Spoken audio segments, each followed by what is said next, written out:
Excellency, Mr. Philip Nyusi, President of Mozambique, His Excellency, Mr. Ramos Horat, President of Timor-Leste, His Excellency, Mr. Petr Fiala, Prime Minister of Czech Republic,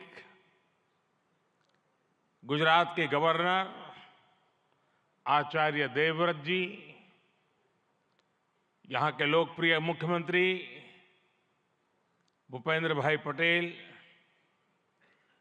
देश विदेश से आए हुए सभी विशेष अतिथि, अन्य महानुभाव, देवी और सज्जनों, आप सभी को 2024 की अनेक अनेक शुभकामनाएं।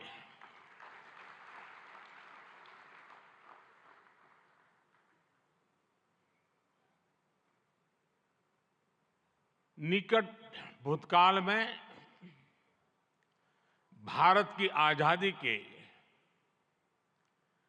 75 साल पूरे हुए और अब भारत अगले 25 वर्षों के लक्ष्य पर काम कर रहा है। जब भारत अपनी आजादी के 100 वर्ष मनाएगा, तब तक हमने भारत को विकसित बनाने का लक्ष्य रखा है और इसलिए ये 25 साल का कार्यकाल भारत का अमृत काल है। ये नए सपने, नए संकल्प और नित्य नूतन सिद्धियों का कार्यकाल है। इस अमृत काल में ये पहली वाइब्रेंट गुजरात ग्लोबल समिट हो रही है और इसलिए इसका महत्व और बढ़ गया है। इस समिट में आए 100 से ज्यादा देशों के प्रतिनिधि भारत की इस विकास यात्रा के अहम सहयोगी हैं। मैं आप सभी का स्वागत करता हूं, अभिनंदन करता हूं। फ्रेंड्स, यूएई के राष्ट्रपति मेरे brother his highness Sheikh Mohammed bin Zayed का इस आयोजन में शामिल होना हमारे लिए बहुत खुशी की बात है।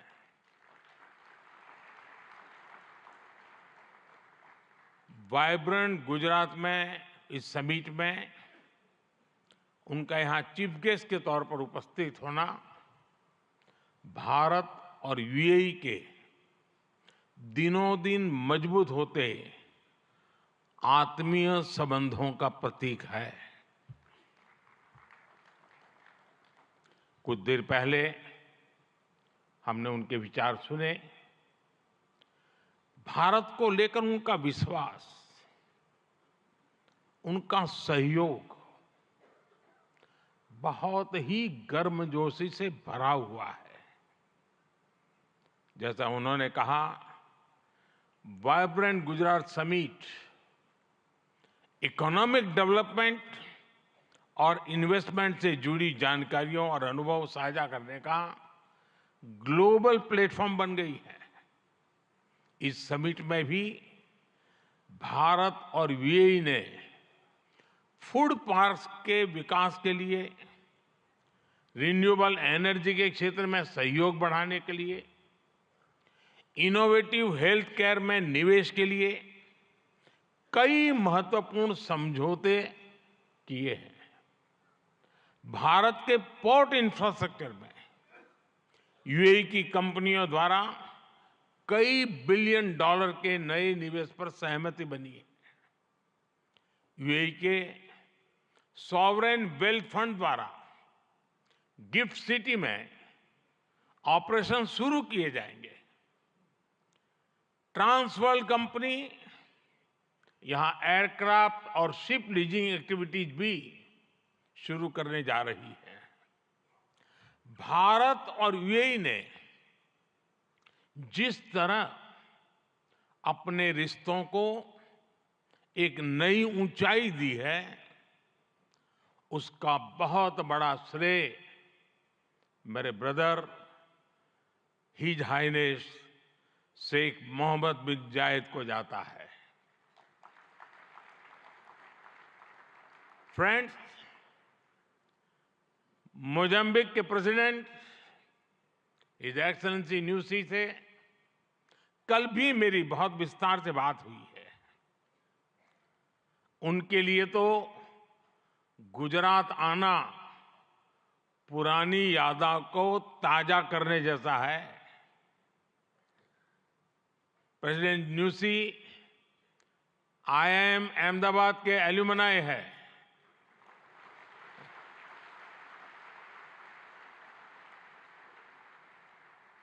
भारत के लिए गर्व की बात है कि हमारी G20 प्रेसिडेंसी में अफ्रीकन यूनियन को स्थायी सदस्यता मिली।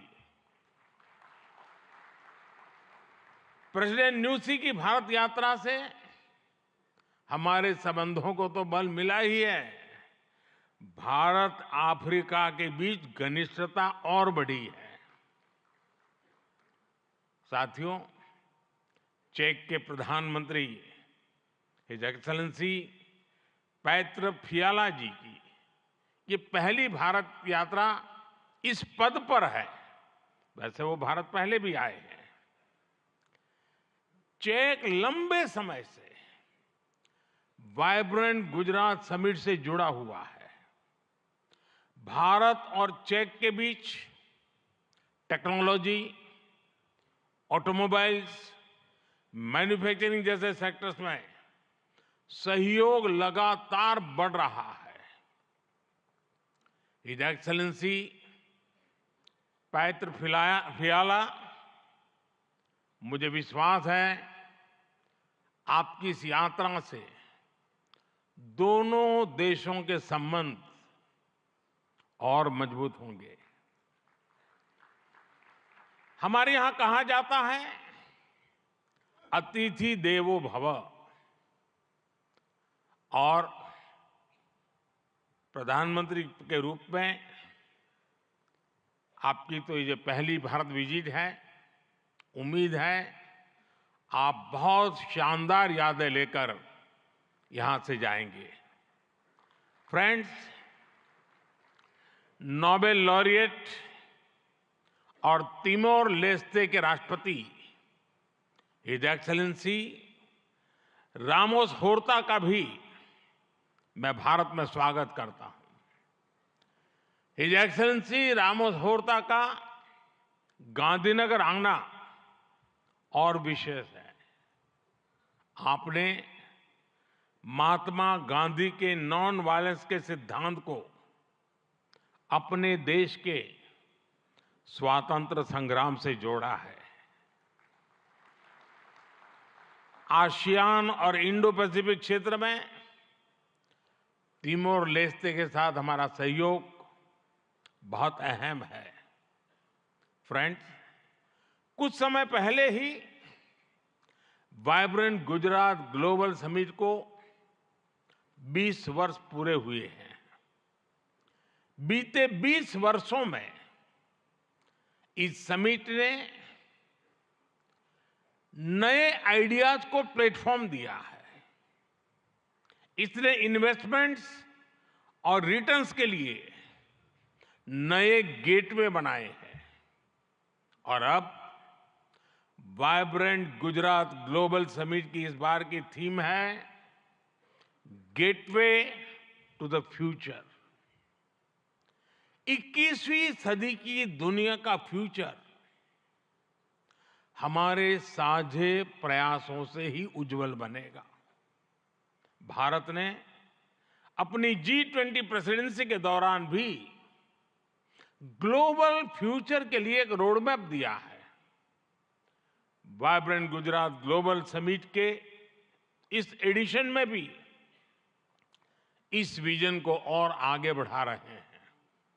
भारत I2U2 और दूसरे मल्टीलेटरल ऑर्गेनाइजेशन के साथ पार्टनरशिप को लगातार मजबूत कर रहा है। One world, one family, one future का सिद्धांत विश्व कल्याण की अनिवार्य आवश्यकता है। फ्रेंड्स, आज तेजी से बदलते हुए वर्ल्ड ऑर्डर में भारत विश्व मित्र की भूमिका में आगे बढ़ रहा है।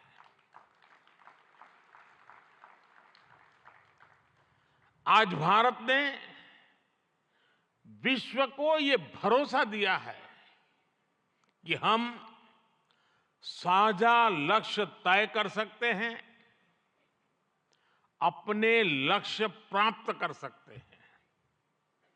विश्व कल्याण के लिए भारत की प्रतिबद्धता, भारत की निष्ठा, भारत के प्रयास और भारत का परिश्रम आज की दुनिया को ज्यादा सुरक्षित और समृद्ध बना रहा है।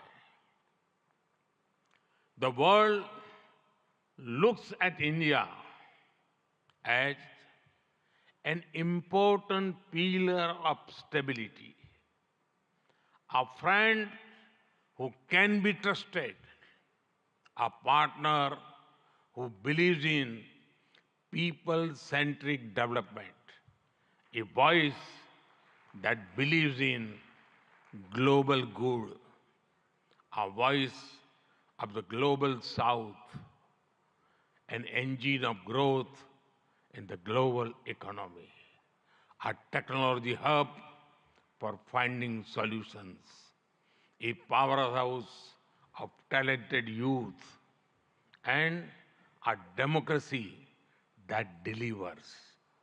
Friends, भारत के 1.4 बिलियन लोगों की प्रायोरिटीज और एस्पिरेशंस, ह्यूमन सेंट्रिक डेवलपमेंट पर उनकी आस्था, इंक्लूसिविटी और इक्वलिटी का हमारा कमिटमेंट, विश्व समृद्धि और विश्व के विकास का बहुत बड़ा आधार है।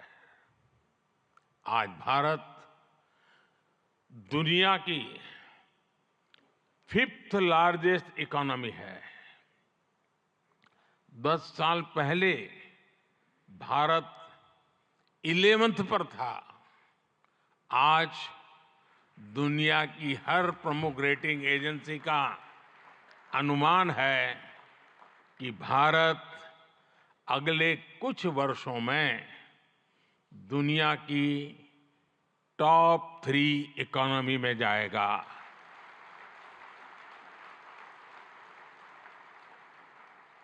दुनिया के लोग जो एनालिसिस करना है करते रहे, मेरी गारंटी है कि हो जाएगा।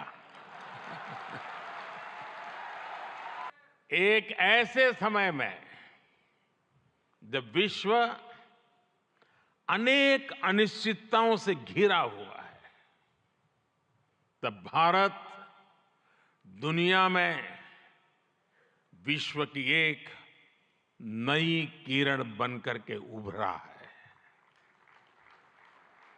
भारत की प्राथमिकताएं बिल्कुल स्पष्ट है। आज भारत की प्राथमिकता है sustainable industry, infrastructure and manufacturing.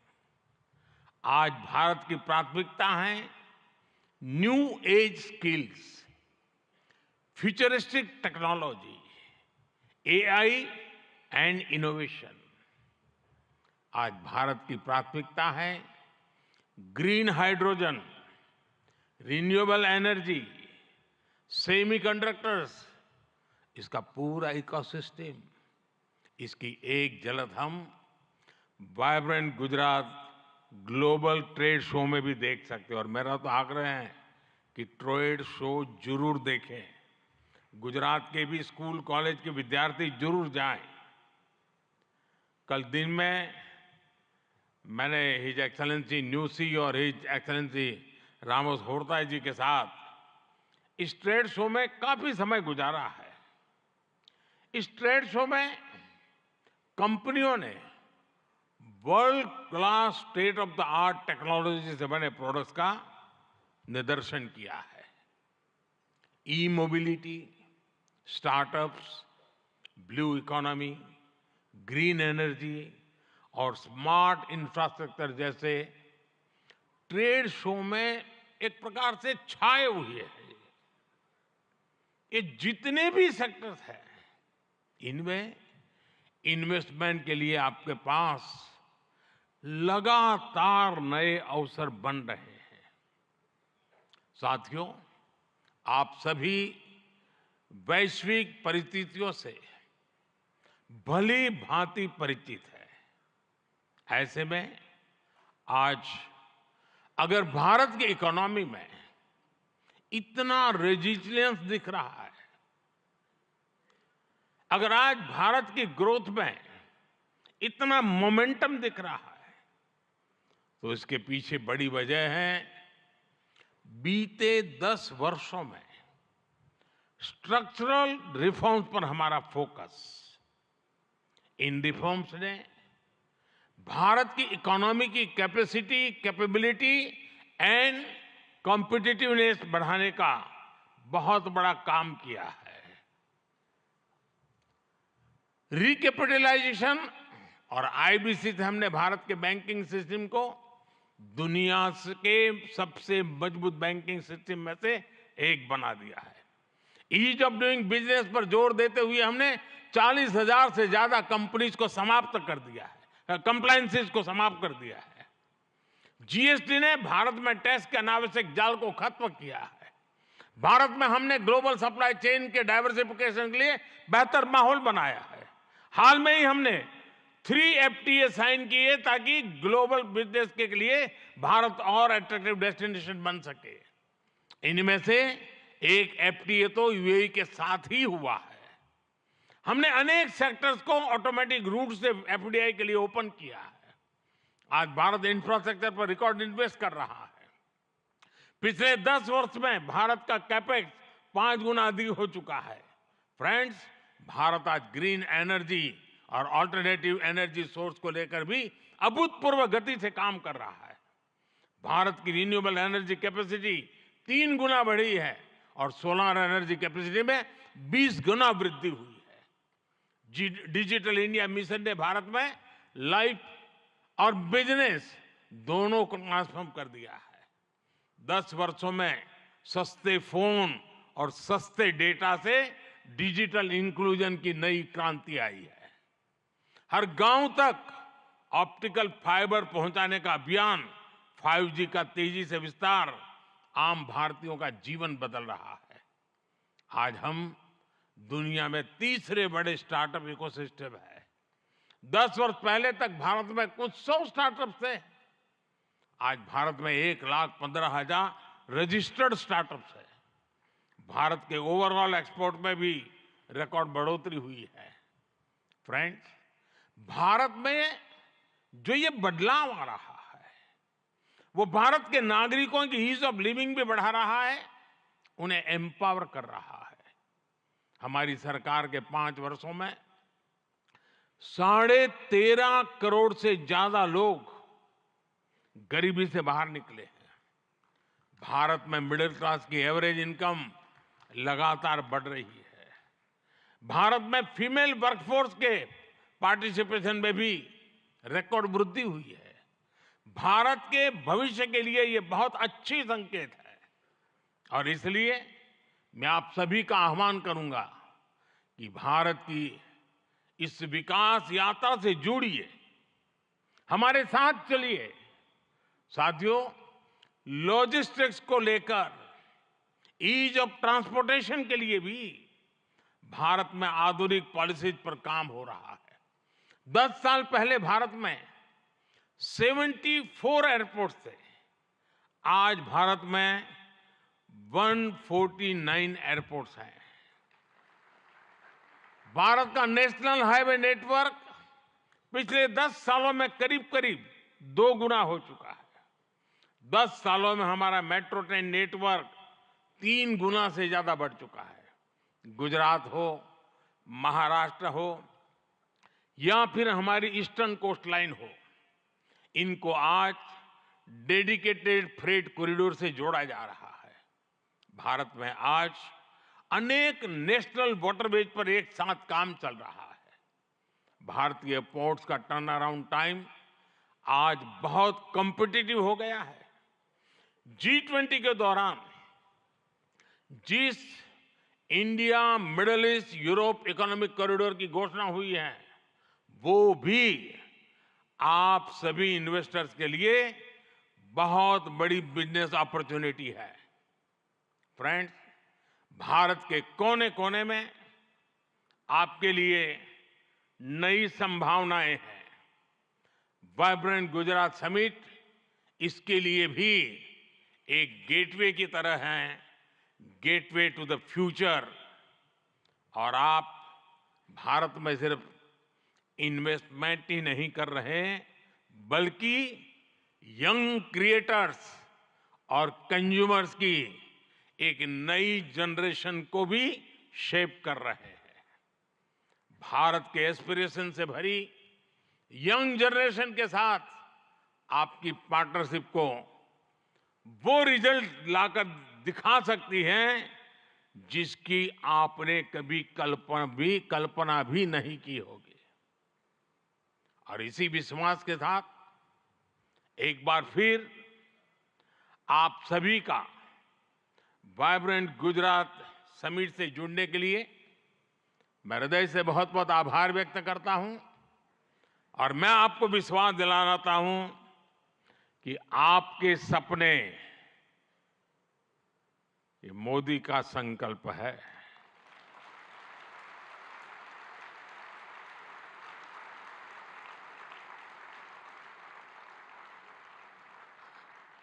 आपके सपने जितने बड़े होंगे, मेरा संकल्प भी उतना ही बड़ा होगा। आइए, सपने देखने के अवसर अनेक हैं, संकल्प पूरा करने का सामर्थ्य भी मौजूद है। बहुत बहुत धन्यवाद। ఈ వీడియో మీకు నచ్చినట్టయితే లైక్ చేయండి, 10 మందికి షేర్ చేయండి. అలాగే కామెంట్ల రూపంలో మీ అభిప్రాయాలను మాతో పంచుకోండి. Nationalist hub group of channels ను సబ్స్క్రైబ్ చేసుకుని తెలుగునాట జాతీయవాద జర్నలిజాన్ని ప్రోత్సహించండి. ఈ వీడియో కింద ఉన్న బెల్ ఐకాన్ పై క్లిక్ చేయడం మర్చిపోవద్దు.